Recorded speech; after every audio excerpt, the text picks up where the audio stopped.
third week of July 2018, an Islamic Society of Greater Houston located in East Harris County suffered an attempted arson attack. The Islamic Society of Greater Houston said in a statement that the front portion of the mosque suffered heavy fire damage and asked community members to remain vigilant about their surroundings.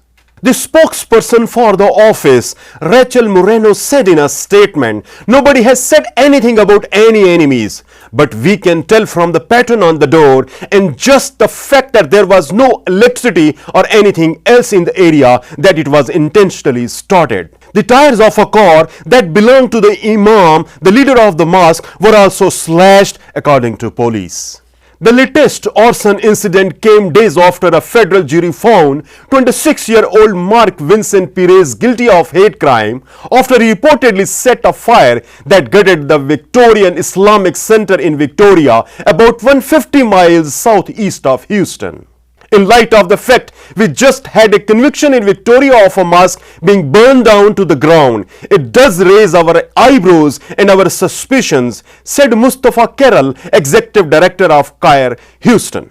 We have seen a ramp up in hate crimes and hate incidents, and these types of things definitely make us suspicious. However, the authorities did not want to jump to any conclusions, and in order to get to root of the matter, have offered a $5,000 reward for tips that might lead to an arrest. Several religious leaders and members of law enforcement attended prayer services the day after the fire. It is the responsibility of everybody in this city and country to make sure that we respect each other's faith and houses of worship, said Bishop James Dixon, the head pastor of the Community of Faith Church. None of us can prosper while the other does not. None of us can feel safe while the other is in fear. Unfortunately, acts of vandalism, violence and aggression towards mosques around the US have doubled so far this year. Muslim leaders and advocacy groups have expressed strong concerns about a rise in anti-Muslim rhetoric from political leaders and also in anti-Muslim violence, which has risen to post-9/11 levels.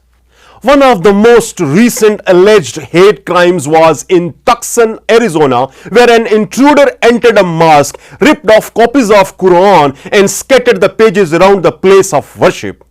Another alleged hate crime this year was in Michigan, where law enforcement was called upon to investigate a mosque fire in Pittsfield Township as a possible act of arson.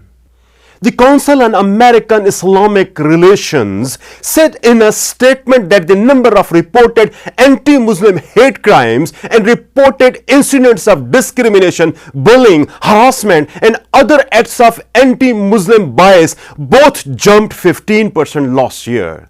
The group blames the increase on the president, particularly his push to ban immigrants from several Muslim majority countries. However, CAIR report says Trump's xenophobic rhetoric emboldened those who sought to express their anti-Muslim bias and provided a veneer of legitimacy in bigotry.